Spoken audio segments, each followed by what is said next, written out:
तो बिहार में वोटिंग खत्म हो चुकी है, दूसरे चरण की वोटिंग भी आज समाप्त हो गई है। ऐसे में अब हम आपको बता रहे हैं कि किस तरीके से जो इस बार की बिहार में एक तो रिकॉर्ड तोड़ वोटिंग हुई है, दूसरी तरफ महिलाओं ने इस बार अपना दमखम झोंक दिया है। महिलाओं ने सुबह से ही लाइन में लगकर जो वोटिंग है वो की है। विवेका जी, आपने तस्वीरें देखी है, आपने देखा कि किस तरीके से महिला ने, पहले आप देखते थे कि महिला जलपान उसके बाद मतदान करने दोपहर के बाद निकलती थी, लेकिन इस बार सुबह 7 बजे से ही लंबी जो लाइनें हैं बिहार में वो देखने को मिली। ऐसे में आपको क्या लगता है कि इस बार जो नवादा की स्थिति है कितनी बदलने वाली है? बिल्कुल, वोटिंग परसेंट बढ़ा है और 70% के आसपास वोटिंग हुई है तमाम जगहों पर। कुछ जगहों पर तो मतलब 70 क्रॉस कर भी गया। नवादा की हम लोग चर्चा करने आए हैं, तो नवादा विधानसभा क्षेत्र में भी बड़ी संख्या में महिलाओं ने वोट किया है। महिलाओं का वोट प्रतिशत नवादा जिले में भी, नवादा के विभिन्न विधानसभा क्षेत्रों में जबरदस्त देखा गया है। महिलाओं में जबरदस्त उत्साह रहा वोटिंग को लेकर के। अब नतीजा क्या होगा, अब इस पर चर्चा शुरू हो गई है। आखिर जो वोट परसेंट बढ़ा, क्या नई सरकार बनाने के लिए है या इसी सरकार को स्थिर रखने के लिए है, क्या कुछ हुआ, इस पर तरह तरह की चर्चा जारी है। सत्ता पक्ष कह रहा है कि अगर वोट परसेंट बढ़ा है तो इसमें महिलाओं की बड़ी भूमिका है। महिलाओं के लिए नीतीश कुमार की सरकार ने कई अहम काम किए हैं, जिसमें सबसे महत्वपूर्ण काम जो गिनाया जा रहा है, सबसे बड़ी बात जो कही जा रही है वह कि महिलाओं के खाते में 10-10 हजार रुपए दिए गए हैं। तो अब क्या है, रिजल्ट क्या होगा यह कहा नहीं जा सकता है, क्योंकि दोनों पक्ष अपने हिसाब से अर्थ लगा रहा है। तेजस्वी यादव ने तो कर दिया है, ऐलान कहीं कर दिया है कि 14 तारीख को उनको बहुमत मिल रहा है और 18 तारीख को बिहार में शपथ लेंगे मुख्यमंत्री की। तो और इधर बीजेपी जेडीयू का अपना दावा है। इन सब के बीच आखिर हकीकत क्या है? क्या वाकई में वो स्थिति है कि क्लीन स्वीप है किसी एक पक्ष का? ऐसा कुछ नहीं दिख रहा है। क्लोज फाइट, अधिकांश विधानसभा सीटों पर क्लोज फाइट दिख रहा है। कई जगहों पर जेडीयू कमजोर दिख रही है, तो कहीं पर आरजेडी, कहीं पर बीजेपी, यानी कि दोनों पक्ष, कहीं कोई किसी पर भारी पड़ रहा है, कोई शेर है तो कोई सवा शेर उस सीट पर पड़ रहा है। तो नवादा की अगर बात कर ले तो नवादा इस बार जेडीयू के लिए काफी अहम है, आरजेडी के लिए भी अहम है, क्योंकि आरजेडी में नवादा में जो सबसे कद्दावर नेता थे, सबसे ताकतवर नेता थे, वो इस समय अब जेडीयू के खाते में है, जेडीयू के प्रत्याशी हैं। क्या वाकई में मुसलमानों, यादवों ने जेडीयू प्रत्याशी को वोट किया? तो हम शुरुआत नवादा विधानसभा सीट से ही करेंगे। नवादा सीट इसलिए अहम है क्योंकि राजवल्लभ यादव का परिवार या राजवल्लभ यादव तब से लेकर अब तक या चुनाव से ठीक पहले तक आरजेडी के पार्ट थे। आरजेडी के सदस्य थे, आरजेडी के विधायक हुआ करते थे, वो है उनके परिवार। पूरा विभा देवी आरजेडी से विधायक थी 2020 में। लेकिन सब कुछ बदल गया। जो और आप बात कर लीजिए तो कौशल यादव जेडीयू के खेमा में हुआ करते थे, लेकिन अब दोनों बदल गए। वो कौशल यादव चले गए आरजेडी की तरफ और विभा देवी और उनके पति चले आए जेडीयू की तरफ। तो विभा देवी को नीतीश कुमार ने नवादा से उम्मीदवार बनाया है। और जरा देख लीजिए, कौशल यादव बने हैं आरजेडी से उम्मीदवार नवादा से। बीएसपी से अशोक कुमार है, लेकिन यहां लड़ाई दो बड़े ताकतवर के बीच है। लड़ाई एक तरफ राजवल्लभ यादव और उनका परिवार है, दूसरी तरफ कौशल यादव है, और दोनों के बीच आमने सामने की लड़ाई है। यह अग्नि परीक्षा है विभा देवी और उनके परिवार के लिए। राजवल्लभ यादव अगर इस बार कमजोर पड़ गए तो निश्चित तौर पर नवादा में कौशल यादव राजवल्लभ यादव पर भारी पड़ जाएंगे। कौशल यादव को लेकर के, कौशल यादव के पक्ष में एम और वाई समझिए तो वाई तो एकजुट होकर के कहीं ना कहीं कौशल यादव के पक्ष में वोट किया है। हालांकि विभा देवी का अपना प्रभाव है। दावा तो यह कर रहे हैं कौशल यादव की मैक्सिमम वोट उनके पक्ष में गया। तेजस्वी यादव ने खूब ताकत लगाई, प्रचार किया। विभा देवी, जो राजवल्लभ यादव का अपना प्रभाव है उस इलाके में, यादवों पर अपनी पकड़ है, तो इनका दावा है कि न सिर्फ हमें एनडीए का वोट मिला बल्कि हमने यादवों में भी बड़ी सेंधमारी की है। दावा यही है। अब सच्चाई क्या है, क्या वाकई में इस तरह की बात हुई है? अगर ऐसा हुआ तो निश्चित तौर पर विभा देवी चुनाव जीतेंगी। अगर यादवों में सेंधमारी नहीं हुई तो फिर संकट हो सकता है। आप जरा देख लीजिए ना, विभा देवी को आरजेडी प्रत्याशी के तौर पर 72,435 मत मिले थे 2020 में, और सेकंड नंबर पर इंडिपेंडेंट थे देवा महतो, उन्हें 46,125। जेडीयू से कौशल यादव तीसरे नंबर पर थे 34,567, और एक इंडिपेंडेंट धीरेन्द्र मुन्ना थे, उन्हें 9,601 मत मिले थे। तो इस तरह से विभा देवी बड़े मार्जिन से चुनाव जीती थी। लेकिन इस बार सब कुछ बदला हुआ है। क्या यादव का झुकाव विभा देवी की तरफ रहा या फिर वे शिफ्ट कर गए आरजेडी की तरफ, या तो स्पष्ट हो पाएगा 14 तारीख को। अभी की जो खबर है कि कौशल यादव के पक्ष में भी बड़ी मतलब जो वोटिंग है वो वोटिंग हुई है, यादवों की वोटिंग हुई है, विभा देवी की तरफ भी वोटिंग हुई, लेकिन कितना परसेंट किसके पक्ष में गया यह स्पष्ट नहीं है। जी, बिल्कुल। और यादव पर निर्भर, अगर यादव वोट में सेंध लगाने में विभा देवी कामयाब हुई तो निश्चित तौर पर एक बार फिर से राजवल्लभ यादव का परिवार नवादा पर हावी रहेगा। दूसरी एक और सीट है महत्वपूर्ण, इसी से जुड़ी हुई सीट है गोविंदपुर। क्योंकि गोविंदपुर में भी इसी परिवार की लड़ाई है। कौशल यादव की पत्नी यहां से, पूर्णिमा यादव यहां से उम्मीदवार है आरजेडी से, एलजेपी से विनीता मेहता है, और इंडिपेंडेंट मोहम्मद कामरान। आप देखिए, कामरान आरजेडी के विधायक थे 2020 में आरजेडी के टिकट पर चुनाव लड़े, और मोहम्मद कामरान को 79,557 मत मिले। जेडीयू से पूर्णिमा यादव को 46,483 मत मिले, और रंजीत यादव थे एलजेपी से, उन्हें 16,111 मत मिले। इस बार देखिए, मोहम्मद कामरान को आरजेडी ने टिकट नहीं दिया तो वे निर्दलीय खड़े हो गए हैं।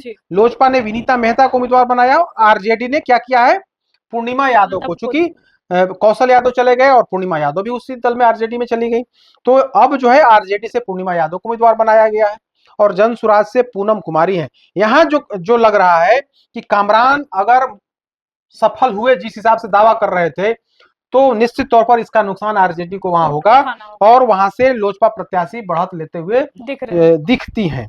वारसालीगंज की बात कर लेते हैं।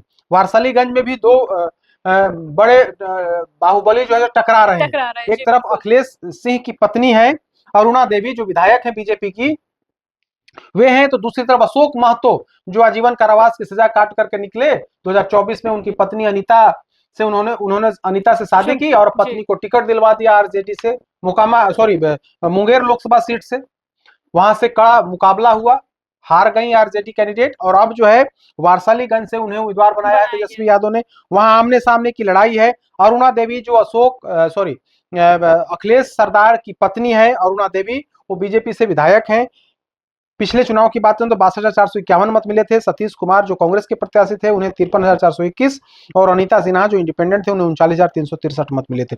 इस बार आमने सामने की लड़ाई, कड़ा मुकाबला है वारसालीगंज में, कड़ा मुकाबला है। जिस तरह से अगड़ा बनाम पिछड़ा की करने की कोशिश हुई, जिस तरह से मतलब अगड़ा और पिछड़ा, पूरा चुनाव जो है अगड़ा पिछड़ा की कोशिश हुई। और आज भी आप देखेंगे तो मतदान के दौरान वहां पर एक वीडियो सामने आया था जिसमें आरोप लगाया जा रहा था कि उस इलाके में जो है वो मारपीट किया जा रहा है और वोट देने से रोका जा रहा है। तो कुछ इस तरह की बात सामने आई थी। हालांकि उसे प्रशासन ने खंडन कर दिया, लेकिन वहां पर लड़ाई आमने सामने की है। एक तरफ दावा कर रहा है अनीता देवी, जो अशोक महतो की पत्नी है, कि पूरा जो पिछड़ा समाज है वो उनके पक्ष में गोलबंद है, जबकि बीजेपी और एनडीए का दावा है कि ऐसी कोई बात नहीं है, जो एनडीए के वोटर्स हैं वो हैं ही। इस बार चिराग पासवान भी उनके साथ हैं, तो ऐसी स्थिति में उनकी जीत पक्की दिख रही है। लेकिन लड़ाई वहां पर है, इससे इनकार नहीं किया सकता है। राजौली की बात कर लेते हैं। राजौली सीट से जो सिटिंग विधायक थे आरजेडी के प्रकाशवीर, वे साथ ज्वाइन किए थे, मतलब साथ में शामिल हुए थे एनडीए की तरफ विभा देवी के साथ, लेकिन उनको टिकट नहीं मिला एनडीए की तरफ से। एलजेपी के खाते में वो सीट गई है। विमल राजवंशी वहां से प्रत्याशी हैं, जबकि पिंकी भारती आरजेडी से प्रत्याशी, और बीएसपी से अखिलेश्वर कुमार। यहाँ पर भी मतलब कह सकती हैं कि जो नवादा का प्रभाव है वो यहाँ पर राजौली में भी दिख रहा है। यहाँ पर अगर राजवल्लभ यादव सफल हुए तो यह सीट भी एनडीए के प्रत्याशी के पक्ष में जाते हुए दिखाई पड़ेगा, एलजेपी प्रत्याशी के पक्ष में। वरना अगर कौशल यादव सफल रहे, उस इलाके में अपना प्रभाव दिखाने में कामयाब रहे, तो राजौली सीट भी एनडीए के खाते से जाकर के आरजेडी के पक्ष में जा सकता है। एक और सीट है हिसुआ। हिसुआ बीजेपी के एक बड़े नेता हैं अनिल सिंह, वे चुनाव लड़ रहे हैं। अनिल सिंह पिछली दफा 77,849 मत ला करके हार गए थे और वहां से कांग्रेस प्रत्याशी नीतू कुमारी चुनाव जीत गई थी, उन्हें 94,930 मत जी। आया था। इस बार भी आमने सामने की लड़ाई है, जन स्वराज के सूर्यदेव प्रसाद वहां से प्रत्याशी हैं, लेकिन वहां पर भी आमने सामने की लड़ाई है और इस बार दावा किया जा रहा है कि 2020 में जिस तरह से भीतरघात अनिल कुमार सिंह को लेकर के हुआ था, इस बार वैसी स्थिति नहीं है। चिराग पासवान का भी समर्थन है और कहा यह जा रहा है कि वहां पर इस बार पासा पलट सकता है। आमने सामने की लड़ाई में हो सकता है कि बीजेपी प्रत्याशी अनिल सिंह चुनाव जीत जाए। तो यह नवादा की क्या जो 5 विधानसभा क्षेत्र था वहां की स्थिति यही थी कि आमने सामने की अधिकांश सीटों पर, सभी सीटों पर आमने सामने की लड़ाई है। कहीं बीजेपी भारी दिख रहा है, एनडीए भारी दिख रहा है, तो कहीं महागठबंधन। लेकिन टेस्ट होना है राजवल्लभ यादव के परिवार की। अगर राजवल्लभ यादव का परिवार सफल हुआ तो न सिर्फ नवादा बल्कि आप देखेंगी तो राजौली और गोविंदपुर में वो प्रभाव दिख सकता है। अगर वो सफल हुए तो निश्चित तौर पर एनडीए वहां पर बढ़त लेते हुए दिखेगा। विवेका जी, बम्पर वोटिंग हुई है। वोटिंग की अगर हम बात करें तो कहा जा रहा है कि प्रवासी मजदूरों का जो छठ पूजा में अपने घर आए थे उनका अलग रोल दिख रहा है, क्या देखिए वो सही है कि जो चूंकि अभी हाल फिलहाल में छठ महापर्व समाप्त हुआ है और बड़ी संख्या में वैसे लोग जो बाहर कमाने जाते हैं छठ पर्व पर अपने घर आए हुए थे, तो ऐसी खबर है, ऐसा लग भी रहा है कि लोग अभी गांव में ठहरे हुए हैं, वोट दे करके वे लोग जाएंगे। तो एक यह बात है कि अगर वोट परसेंट बढ़ा है तो उसमें एक उनकी भूमिका है।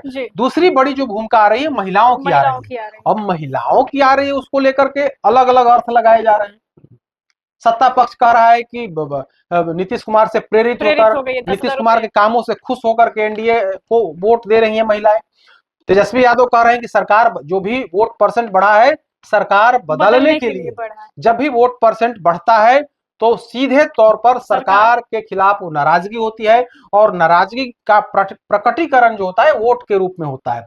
तो वोट के चोट पर से सरकार बदलने की कोशिश होती है। तो अगर वोट परसेंट बढ़ा है तो सरकार साफ साफ है कि सरकार बदल रहा है, ऐसा आरजेडी के लोग कहते हैं। सबके अपने अपने दावे हैं। 14 तारीख को ही इस पर मुहर लगेगी कि क्या कुछ वाकई में जो वोट परसेंट बढ़ा उसका खामियाजा नीतीश कुमार को उठाना पड़ेगा या फिर और ताकत के साथ नीतीश कुमार वापस आएंगे। बिल्कुल सही कहा विवेका जी आपने। तो नवादा की तस्वीर हम आपको बता रहे हैं, 5 विधानसभा क्षेत्र है यहाँ पर और कई बड़े चेहरों की जो साख है वो यहाँ पर दांव पर लगी हुई है। अब क्या कुछ होगा नवादा में, जो जीत का आंकड़ा है वो कितना रहने वाला है, वो सब कुछ 14 नवंबर को पता चलेगा। बहरहाल इस खबर में बस इतना ही। आगे की खबरों को जानने के लिए आप देखते रहे first Bihar Jharkhand. Panorama group, जो सोचता है वो करता है। ये लो मुंह मीठा करो, आज मैंने अपना जॉब छोड़ दिया, अब हम पूर्णिया वापस जाएंगे। जॉब छोड़ दिया है? मतलब ये घर कैसे चलेगा, हम करेंगे क्या और माँ बाबूजी क्या बोलेंगे? इसलिए मैं एक और मिठाई का डब्बा लाया। अपने बिजनेस के लिए लोन अप्रूव हो गया। अरे लोन अप्रूव हो गया वो तो ठीक है, लेकिन पूर्णिया में हम रहेंगे कहाँ? अपना घर भी तो नहीं है वहां। इसलिए तो एक और मिठाई का डब्बा अलग से लाया हूं। हमने पूर्णिया में घर ले लिया है, पूर्णिया के ई होम्स पैनोरमा में।